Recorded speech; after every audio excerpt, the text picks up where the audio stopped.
Hello welcome to Andhraprabha. నేను మీ Hemamali. So ఈ రోజు మోస్ట్ వాంటెడ్ టాపిక్ అనే చెప్పాలి. అండ్ ఈ పేరు చెప్తేనే అందరికీ కూడా ఒక డిఫరెంట్ వైబ్ గుర్తొస్తుంది. అదే ఆ పేరే రజనీకాంత్.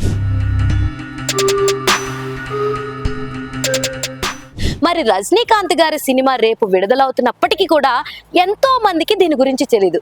ఇంతకీ రేపు విడుదలవుతున్న సినిమా పేరేంటో తెలుసా? లాల్ సలం.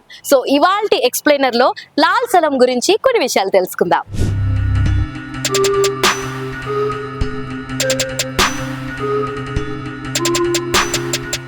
సో లాల్ సలం సినిమా రేపు విడుదలవుతుందని చాలా మందికి అసలు ఐడియానే లేదు. ఎందుకంటే ఇప్పుడు దాకా రజనీకాంత్ సినిమా ఏది తీసుకున్నా సరే దానికి ఉన్న హైప్ వేరుంటుంది, దానికి ఉన్న ఫ్యాన్ బేస్ వేరుంటుంది. రజనీకాంత్ అంటే పూనకాలు తెచ్చుకునే వాళ్ళు చాలా మంది ఉంటారు. అందులో all over the world fans ఉన్నారని చెప్పొచ్చు. రజనీకాంత్ సినిమాలు ఎప్పుడెప్పుడు రిలీజ్ అవుతాయి అని వెయిట్ చేసిన వాళ్ళు కూడా ఉంటారు. ఎందుకంటే సినిమాకి గ్యాప్ తీసుకున్నప్పటికీ రజనీకాంత్ మూవీ వస్తుందంటే నిజంగా ఈసారి తలైవే ఇంకేదో చేస్తాడు అని చెప్పి ఖచ్చితంగా అనుకుంటారు.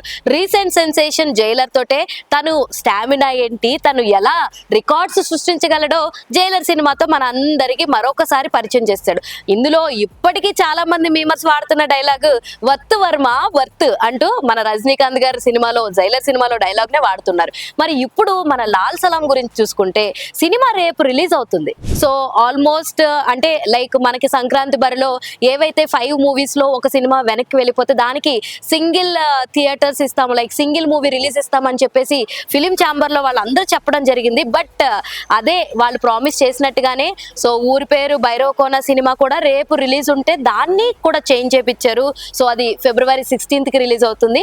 అలాగే డీజే టిల్లు స్క్వేర్ ఏదైతే ఉందో దాన్ని కూడా చేంజ్ చేపించారు. సో 2 సినిమాలకి కూడా థియేటర్స్ ని చేంజ్ చేశారు, ఎందుకంటే వాళ్ళ చేతిలో ఉంది. అలాగే వాళ్ళు లాల్ సలాం టీమ్ ని కూడా రిక్వెస్ట్ చేశారు.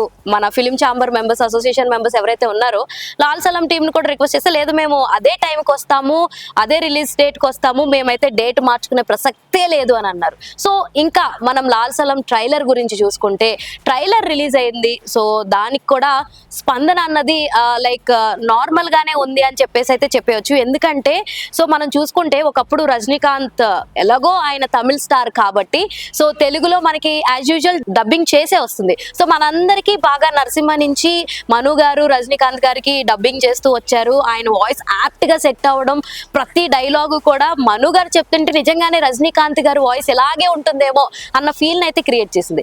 యాక్చువల్ గా అందరికీ తెలియని విషయం ఏంటంటే సో రజనీకాంత్ గారి ముందు ఫిలిమ్స్ ఏవైతే ఉన్నాయో, నరసింహ ముందు ఫిలిమ్స్ ఏవైతే ఉన్నాయో అవన్నీ కూడా సాయి కుమార్ గారు డబ్బింగ్ చెప్పారు. సో ఇప్పుడు మరొకసారి లాల్ సలాం కి సాయి కుమార్ గారు డబ్బింగ్ అయితే చెప్పారు. కానీ ఎవరైతే మను గారి వాయిస్ తోటి ఎడిక్ట్ అయిపోయి ఉంటారో వాళ్ళందరూ కూడా ఈ లాల్ సలం ట్రైలర్ చూసినప్పుడు అరే రజనీకాంత్ గారికి మన సాయి కుమార్ గారి వాయిస్ మ్యాచ్ కాలేదేమో అన్న ఫీలింగ్ అయితే వస్తుంది. ఎందుకంటే ఒకప్పుడు దళపతి ఆ సినిమాలన్నీ తీసుకుంటే సాయి కుమార్ గారి వాయిస్ ఆ క్యారెక్టర్ కి పవర్ఫుల్ గా ఉంటుంది కాబట్టి యాప్ట్ గా ఉంది అని అనిపించింది. బట్ ఎప్పుడైతే మనకి మను గారు లేదా బాలు గారు చెప్పడం మొదలు పెట్టారో సో అప్పటి నుంచి రజనీకాంత్ గారికి బాలు గారి వాయిస్ లేదా మను గారి వాయిస్ మాత్రమే బాగుంటుంది అన్న ఇంపాక్ట్ అయితే క్రియేట్ చేశారు. ఇక లాల్ సలం చూసుకుంటే ఇటు ఈవెంట్స్ కానీ ప్రమోషన్స్ లో కానీ అన్నిట్లో కూడా అంత ఇంట్రెస్ట్ అయితే చూపించలేదు మూవీ టీమ్ అని అనిపిస్తుంది. అండ్ ఇంకొక విషయం ఏంటంటే ఈ లాల్ సలం సినిమాని లైకా ప్రొడక్షన్స్ వాళ్ళు, లైకా బ్యానర్ వాళ్ళు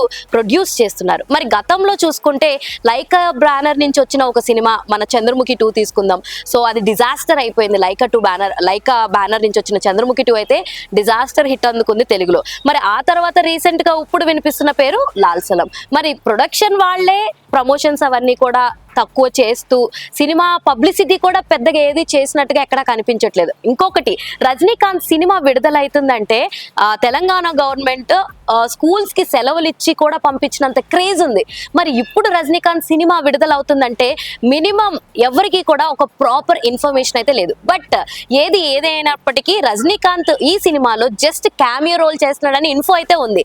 ఎంత క్యామియో రోల్ చేసినప్పటికీ కూడా రజనీకాంత్ సినిమాయే అంటారు కానీ వేరే యాక్టర్స్ అయితే ప్రస్తావించరు కదా. సో ఇందులో మెయిన్ లీడ్స్ గా విశాల్ అండ్ విక్రాంత్ వీళ్ళిద్దరు మెయిన్ లీడ్స్ గా చేస్తున్నారు. ఇందులో క్యామియో కింద రజనీకాంత్ గారు చేస్తున్నారు. ఇంకో మోర్ ఓవర్ థింగ్ ఏంటంటే ఐశ్వర్య రజనీకాంత్ గారు ఈ సినిమాని డైరెక్ట్ చేస్తున్నారు. మరి గతంలో చూసుకుంటే ఆవిడ కొచ్చాడియన్ సినిమా ఈయనతోటే కార్టూనిస్టిక్ వర్షన్ లో తీయడం జరిగింది.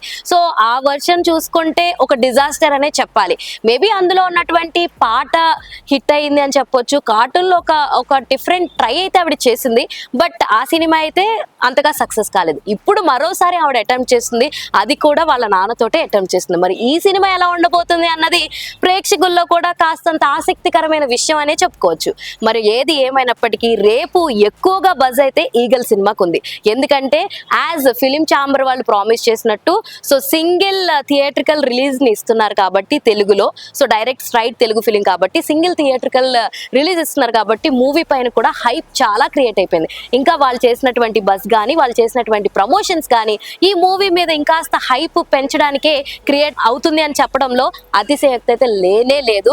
సో మొత్తానికి రజనీకాంత్ ఫ్యాన్స్ అయినప్పటికీ లేదా మన రవితేజ ఫ్యాన్స్ అయినప్పటికీ కూడా ఎక్కువ బజ్ అయితే ఈగల్ సినిమాకి క్రియేట్ అయిందని నేనైతే చెప్తాను. ఎందుకంటే లాల్ సలాం కి ప్రమోషన్స్ అయితే చేయలేదు. మరి ఎందుకు చేయలేదు, ఏం చేయలేదు, ఇవన్నీ తెలుసుకోవాలి, అసలు లాల్ సలాం ఎలా ఉంటుంది అని చూడాలి అనుకుంటే కనుక రేపటి వరకు మనం వెయిట్ చేయాల్సిందే. సో ఇది ఇవాల్టి అప్డేట్. మరిన్ని ఇంట్రెస్టింగ్ అప్డేట్స్ కోసం చూస్తూనే ఉండండి Andhra Prabha. This is Hemamalini. Bye bye.